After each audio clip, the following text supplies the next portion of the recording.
Thank you for taking the time to listen to my presentation. I'm Blythe de Beer, and for assignment 2 in Philosophy 303, taught by Dr. Tullius, I chose Heloise, as she's one of the few female philosophers on our list, but I had never heard of her.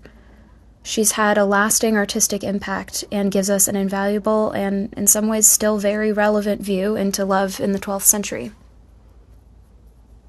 To begin with her personal context, Heloise was born just outside of Paris around 1100 AD.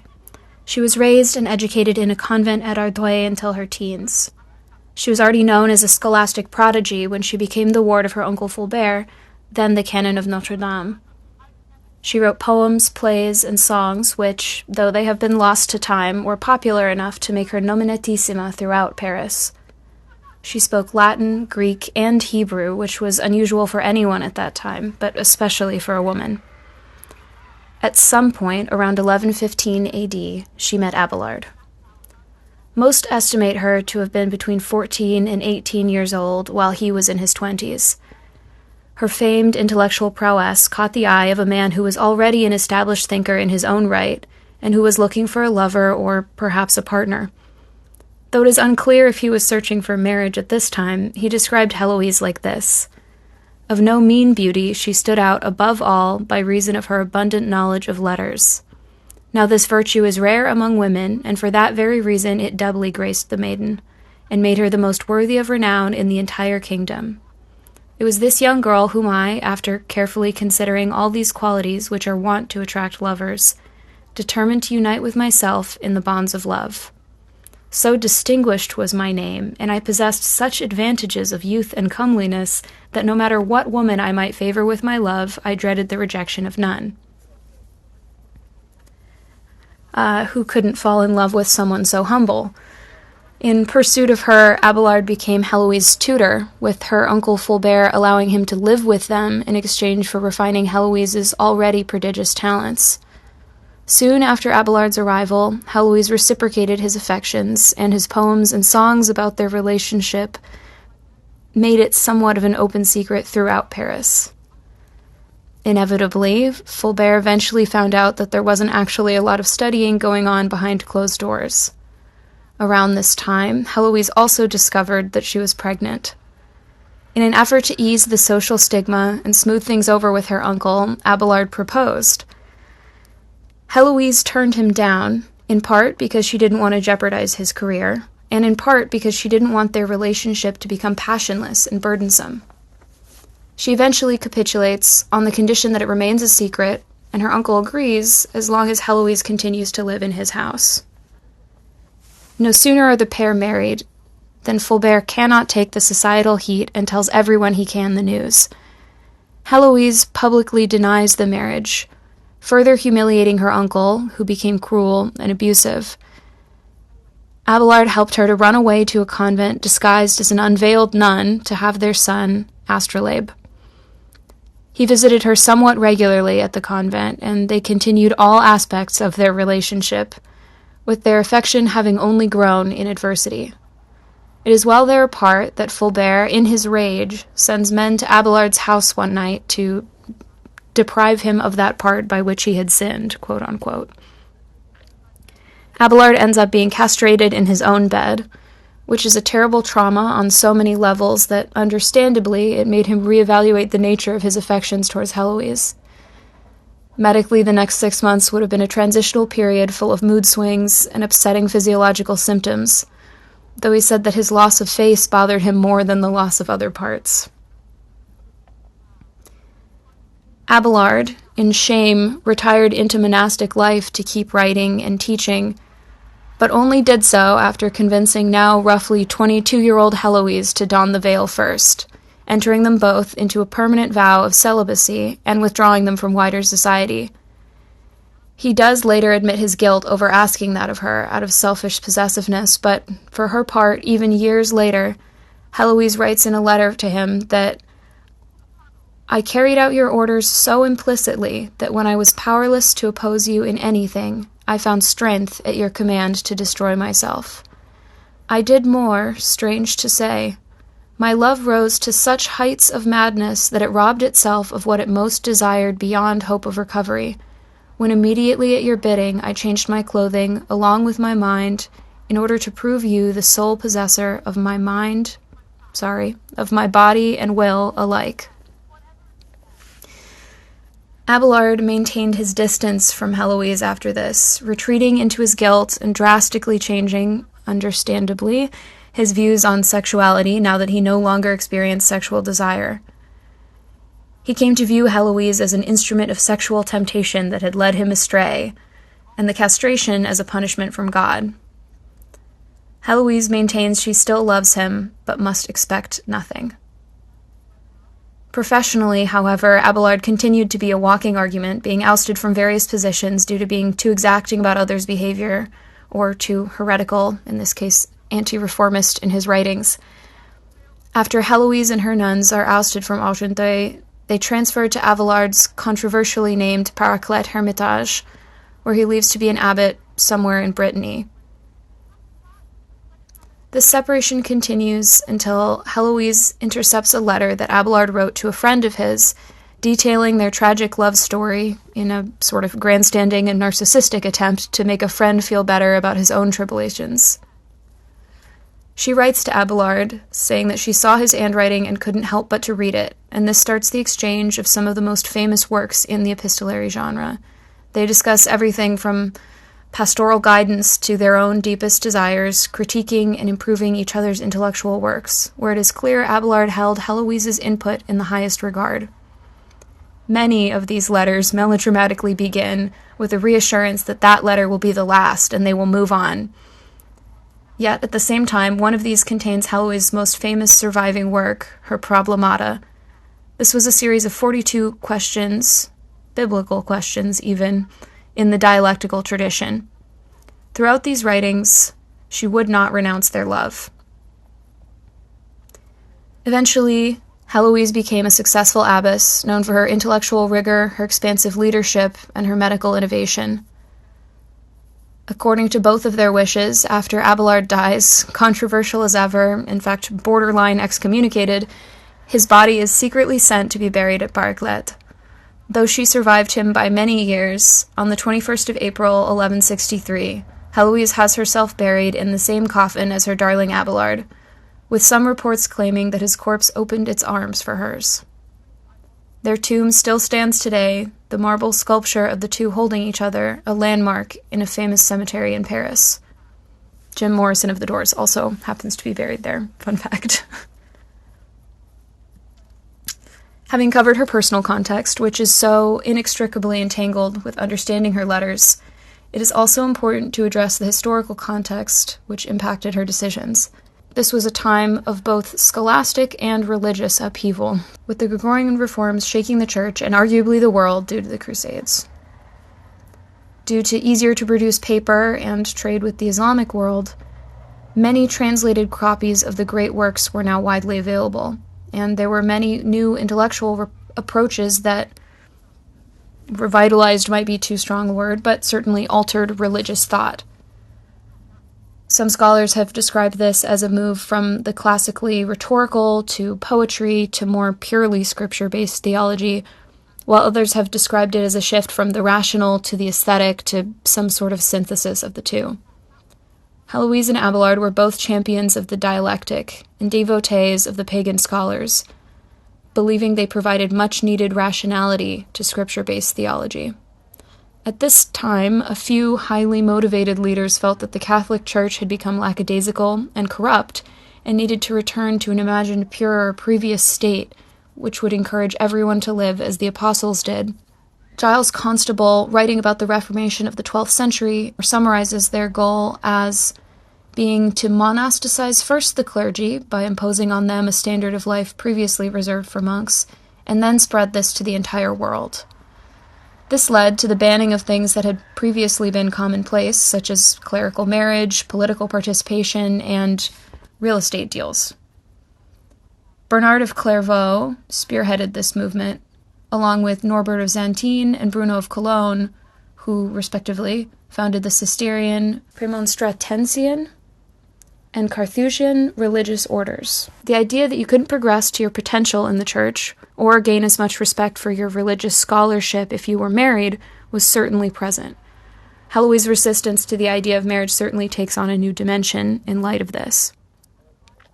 Her distaste for the restrictions of convent life and Abelard's conviction for heresy and the burning of his writings on the Trinity, sparked by a quote from, coincidentally, the writings of St. Augustine that he had included, also gain a new hue in this light. One of the core conflicts in Heloise's story for me is that of victimhood versus agency. For many modern scholars, the power dynamic and age gap in her relationship place Heloise firmly under the banner of victim, while others see her as an unusual historical example of an empowered and self-aware thinker. We are lucky to have Heloise's own words to go on, and invariably must conclude that, like most of us, she is some combination of the two. There are plenty of disturbing quotes from Abelard about the beginning of their relationship, such as, "It was like the tender lamb to the care of a ravenous wolf," and Heloise was his, not alone to be taught, but to be disciplined, and that he had every opportunity to bend her will unto his with threats and blows if caresses failed, which, given their 10-ish year age gap and student-teacher relationship, gives it all a distinctly non-consensual air. Modern readers are rightly horrified, and were the same situation to occur today, it would be clear that Heloise was not able to give consent in this situation. However, the context adds quite a lot of nuance. By the time they met, she would have been considered very much of age in the 12th century. Add this to the fact that she had some big city social experience and was well known and widely read. Consider also that corporal punishment was an expected and normalized part of education. It is also reasonable to assume that Abelard exaggerated his grand seduction somewhat in his extreme penitence and hyperbolic self-flagellation when writing his Historia Calamitum post-castration, no doubt inspired by St. Augustine's exaggerations of his sexual transgressions in his work Confessiones. Both were in a relationship with the same woman their entire lives until they took a vow. Most importantly, we must consider Heloise's own words and actions. She consistently paints herself as having been very receptive to and openly requesting that power dynamic, both sexually and throughout their lives. Though she ultimately compromised on the wedding, it might be telling that her views on marriage and where to live were taken into heavy account by Abelard, as well as a lifetime of advice, both intellectual and emotional. People seem to struggle to reconcile the paradoxical nature of an educated woman who repeatedly expressed and exercised her free will, but also extremely willingly submitted herself in all ways to her partner, and, moreover, who was openly desirous of him and chose, all those years later, to be buried in his arms. It would be an oversimplification to paint her solely as a victim of her era and circumstances, and would, I think, remove some crucial agency from a transgressive thinker who has much more than that to tell us about love if we only care to look. Heloise's writings throughout this period, as an extremely educated woman in an unconventional relationship, have so much to show us about this period from a perspective one might not usually get to hear. We can investigate her wide-ranging artistic impact as a proto-feminist barometer of sorts throughout literary history. We can also find, in her own words, 3 captivating facets of medieval love. Love as desire, love as societal role, and love as friendship. Through her work, we can look at love as desire. Beginning with this quote from Abelard, in the private letter he wrote to a friend, rather than the public Historia Calamitatum. In order that there might be no suspicion, there were indeed sometimes blows, but love gave them, not anger. There were the marks not of wrath, but of tenderness, surpassing the most fragrant balm and sweetness. What followed no degree in love's progress was left untried by our passion. And if love itself could imagine any wonder as yet unknown, we discovered it. And our inexperience of such delights made us all the more ardent in our pursuit of them.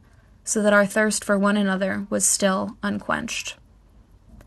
This clearly demonstrates that their power dynamic cannot be separated from their sexual expression, and was something that they both enjoyed experimenting with. They seem to have had what modern scholars would characterize as a BDSM relationship, long before there were terms for it.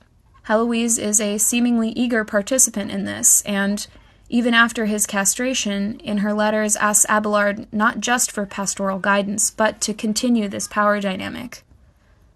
She says, "Everything we did, and also the times and places, are stamped on my heart along with your image, so that I live through it all again with you. Even in sleep, I know no respite. Sometimes my thoughts are betrayed in a movement of my body, or they break out in an unguarded word," which seems to be referencing masturbation, and several accounts say they had sex in the rectory of the convent that Heloise first escaped to give birth. It seems fair to conclude that they were engaged in what we might still consider to be a transgressive, maybe even countercultural sexual relationship, but one based on mutual desire and unreasoned passion, even further evidenced, "I found strength at your command to destroy myself." We can look, too, at love as a societal role, which for Heloise places marriage at the antithesis of desire.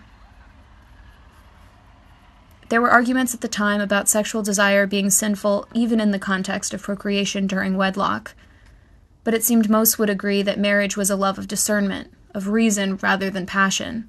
Heloise famously did not want to marry Abelard, even after falling pregnant, in order not to temper their passion. In trying to dissuade Abelard, she cited Seneca, presumably his work De Matrimonio, saying that wise men should not take part in marriage because having a household to run distracts them from their studies, and that having a wife is only just on the border of good things and bad. She agreed to continue living with her uncle, and then at the convent rather than with Abelard, so that their love could stay somewhat as it was, even after the marriage. Her infamous, maybe, quote, "But sweeter for me will always be the word mistress, or, if you will permit me, that of concubine or whore," shows that she cares far less what the world thinks of her than Abelard does. She begs him not to throw away the sweetness of the love they had, even with the way things turned out, and forcefully pushed back on Abelard's idea that his castration was a divine punishment, saying, "I loved him. My love was his crime, and the cause of his punishment. My beauty once charmed him. Pleased with each other, we passed our brightest days in tranquility and happiness. If that was a crime, 'tis a crime I am yet fond of, and I have no other regret than that against my will I must necessarily be innocent. My misfortune was to have cruel relations, whose malice disturbed the calm that we enjoyed." She also is quoted as saying, "I am judged religious at a time when there is little in religion which is not hypocrisy, when whoever does not offend the opinions of men receives the highest praise." She was clearly deeply aware of the politics, both social and religious, surrounding love, and remained true to her lived experiences under a lifetime onslaught of conflicting viewpoints. Mr. Pope, centuries later, wrote a poem from her perspective that I think captures both her view of love and passion and even little deaths as enlivening things, not sins, as well as her frustration at convent life while experiencing a depth of feeling women then were not expected to have. He says, "How happy is the blameless vestal's lot, the world forgetting, by the world forgot, eternal sunshine of the spotless mind." Not sure if that was the inspiration for the title of the famous rom-com, but it very well could be. I haven't heard that phrase anywhere else. But Heloise pushed back against being written off as an instrument of temptation, saying, "Bear with my passion as a thing which of right belongs to you, and from which you can no ways be disengaged." She says, "O vows, O convent, I have not lost my humanity under your inexorable discipline." Finally, we can see in her work love as friendship. She and Abelard both deeply influenced each other's work and thoughts, and were very much united in their individuality and societal transgression. They had and enjoyed premarital sex and unflinchingly applied reason to their faith in an age when that was more than frowned upon. They were committed to reconciling the pagan with the Christian in matters of deep thought. The majority of their relationship was a deep epistolary friendship based on mutual respect and affection, a pious courtly love built on and after a whirlwind forbidden eroticism. Even their son was named the distinctly unchristian astrolabe after a scientific instrument.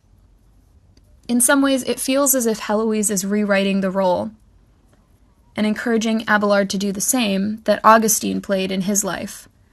Abelard, having lost sexual desire, came to the same conclusion Augustine did about it, perhaps even through reading him, that it was an insane passion removed from reason that distracted a person from true godly happiness in tranquility, which can only be found through reason, and preferably scripture as well. Heloise says, "If I could believe you as truly persuaded of my merit as I am of yours, I might say there has been such a time when we were such a pair." Heloise's love story has had such an artistic impact, perhaps due to its paradoxical nature. It's a pure meeting of two like minds, yet it's an illicit affair. It's tragic, yet it lasted both their long lives. It's Christian, but it's pagan. It's right, but it's wrong. There's something to be found in it, no matter what angle you look at it from, and it is told in the unflinching words of the lovers themselves. The most directly traceable artistic impact would be courtly love, which came into popularity in France and swept Europe soon after Heloise's death. A highly ritualized movement of an idealized compromise between the overt pagan sexuality of the Greek and Roman heroes with the Judeo-Christian Islamic chastity, and based mainly on yearning. From the romance novel covers of today to Romeo and Juliet or Guinevere and Lancelot, it is clear where Heloise's letters might fit in here. She was also, obviously, a rich source of inspiration for the epistolary, letter-based, and Bildungsroman, coming-of-age genres, the former of which can be seen throughout literature, particularly for me in Mary Shelley's Frankenstein and Bram Stoker's Dracula. The latter, closer to the literature and film of our own century, through her earnest yet wry and self-aware descriptions of coming to terms with her own desires and life choices. There's also, of course, the cultural influence of their sort of early BDSM relationship. So prevalent is this image in the history of Western sexuality that it has now become cliché, this softcore idea of the schoolgirl and an older male teacher. I suppose most famously in Lolita, but there are a few references written by the submissive party that explore the motivations or the extent to which it was consensual on their part. It is therefore interesting to see the way in which her story has been picked through for only the pieces which painters, poets, and authors felt were most relevant to their own work. The Marquis de Sade even makes passing reference to Seeking a Heloise. In one of my favorite books, The Brothers Karamazov, a character, Theodore Pavlovich, says, "I was talking to an old man, and he told me there's nothing we like so much as sentencing young girls to be thrashed, and we always give the lads the job of thrashing them. And the girl he has thrashed today, the young man will ask in marriage tomorrow, so it quite suits the girls too. There's a set of de Sades for you." I think this clearly demonstrates the social mirroring that this style of story has throughout history, both in the sense of what the chase was based on in popular culture over the preceding centuries, and also an investigation of forms of gendered violence. I think the cultural impact of this fantasy as a mode of sexual expression can't be overstated. It has spawned numerous fashion and music subcultures, Japanese Lolita fashion, obviously, Britney Spears in the Baby One More Time music video, Riot Girl with 3 R's from the 90s, where they are both aware of and in some cases trying to subvert this schoolgirl image as a way of finding agency and identity in patriarchy. To invite or even enjoy this gaze, but at the same time to wish some control over it. All much in the way that Heloise did with Abelard more than 1,000 years previous to them. Heloise's perspective on love is relevant in the modern day, not only for what it can tell us about the study of human sexuality or Western literature, but also, accordingly, in a proto-feminist sense. Heloise wrote a poem making fun of the idea that women wouldn't be allowed to study the liberal arts, and was, by all accounts, a successful, educated woman.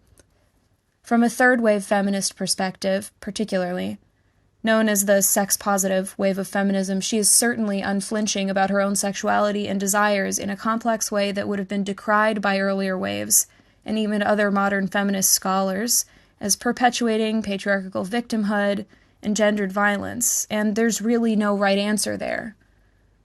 What is clear is that Heloise makes a fascinating barometer, or a sort of weather vane, pointing at whichever period in history she's being referenced, to the differing roles that women had. Fetishized object, fashion statement, is it reclaiming something, or is it just repackaging misogyny to be more palatable? There's so much to explore there that it was shocking to me that I'd never heard of Heloise before this class. James Burge, in his biography of her, sums it up well that she had a revolutionary insistence on the reconciliation of religion and the life of a lover. Heloise's letters were not only important philosophical works in their own right, but their tumultuous backdrop and engaging prose gave us an invaluable view into love in the 12th century. Her work and story remains relevant to this day due to her lasting artistic impact and viability in gendered studies and the history of human sexuality. I'll end with a quote I like from one of her later letters. "You had my heart, and I had yours. Do not demand anything back. You must bear with my passion as a thing which of right belongs to you, and from which you can in no way be disengaged." Thank you very much for listening. The bibliography is on the next slide. Oh, and all of the art except the paintings is from the 12th century. Thank you.